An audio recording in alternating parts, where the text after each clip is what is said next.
നമസ്കാരം, എല്ലാവർക്കും മലയാളി വാർത്തയിലേക്ക് സ്വാഗതം. കൊല്ലത്ത് ദമ്പതികളെ ദുരൂഹ സാഹചര്യത്തിൽ മരിച്ച നിലയിൽ കണ്ടെത്തി.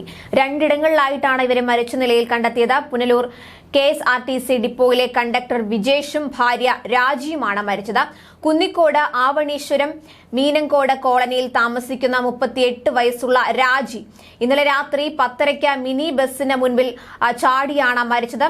ആവണീശ്വരം റെയിൽവേ സ്റ്റേഷന് മുന്നിലായിരുന്നു സംഭവം. കാണാതായ വിജേഷിനായി തിരച്ചിൽ നടക്കുന്നതിനിടെ തൂങ്ങി മരിച്ച നിലയിൽ മൃതദേഹം കണ്ടെത്തുകയായിരുന്നു. വിളക്കുടി ആയിരവില്ലി പാറയ്ക്ക് സമീപം ഷാളിൽ തൂങ്ങിയ നിലയിലായിരുന്നു. ഇവർക്ക് 10 വയസ്സുള്ള മകനും 6 വയസ്സുള്ള മകളുമുണ്ട്. കടബാധിത മൂലം ഇരുവരും ജീവനൊടുക്കിയതാകാമെന്നാണ് പോലീസിന്റെ പ്രാഥമിക നിഗമനം. സാമ്പത്തിക ബാധ്യത സൂചിപ്പിക്കുന്ന കത്ത് ഇവരുടെ വീട്ടിൽ നിന്ന് പോലീസിന് കിട്ടിയിട്ടുണ്ട്.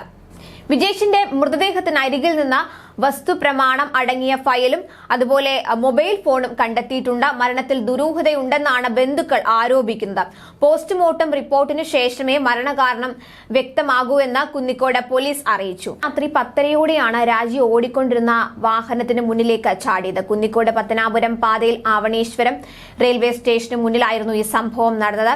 യുവതിയെ പുനലൂർ താലൂക്ക് ആശുപത്രിയിൽ എത്തിച്ചെങ്കിലും ജീവൻ രക്ഷിക്കാനായില്ല. വിജേഷിനും രാജിയുടെ അമ്മയ്ക്കും ഹൃദ്രോഗ ചികിത്സയ്ക്കായി വലിയ തുക ചെലവായിരുന്നു. ഇതിനുവേണ്ടി മൈക്രോ ഫിനാൻസ് യൂണിറ്റുകളിൽ നിന്നും പലിശക്കാരിൽ നിന്നും വായ്പ എടുത്തതായും പറയുന്നു. സംഭവ ദിവസവും മൈക്രോ ഫിനാൻസ് വായ്പയുടെ തിരിച്ചടവിനായി തുക സ്വരൂപിക്കാൻ ശ്രമിച്ചിരുന്നെങ്കിലും നടന്നില്ല. തുടർന്നാണ് ആത്മഹത്യ ചെയ്തതെന്നാണ് നിഗമനം. എന്തായാലും ഇത് സംബന്ധിച്ചും അന്വേഷണം ഉണ്ടാകുമെന്നാണ് പ്രതീക്ഷിക്കുന്നത്. അതേസമയം റബ്ബർ ടാപ്പിംഗ് തൊഴിലാളിയായ യുവാവിനെ വീടിനുള്ളിൽ മരിച്ച നിലയിൽ കണ്ടെത്തിയ സംഭവത്തിൽ ദുരൂഹത. പത്തനംതിട്ട സീതത്തോട് സ്വദേശി PV ഷാജി മോനാണ് കൊല്ലത്ത് മരിച്ചത്. 45 വയസ്സായിരുന്നു. ഇന്നലെ ഉച്ചയോടെയാണ് യുവാവിനെ മരിച്ച നിലയിൽ കണ്ടെത്തിയത്. കല്ലുവാതുക്കലുള്ള ഒരു റബ്ബർ എസ്റ്റേറ്റിലെ തൊഴിലാളിയാണ് ഷാജി.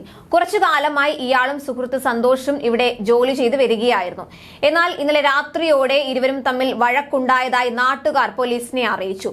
പ്രാഥമിക പരിശോധനയിൽ മൃതദേഹത്തിൽ മർദ്ദനമേറ്റതിന്റെ പാടുകൾ ഉണ്ടായിരുന്നെന്നും പോലീസ് പറയുന്നു. സംഭവത്തിൽ സുഹൃത്തിനെ ചോദ്യം ചെയ്തു വരികയാണ്.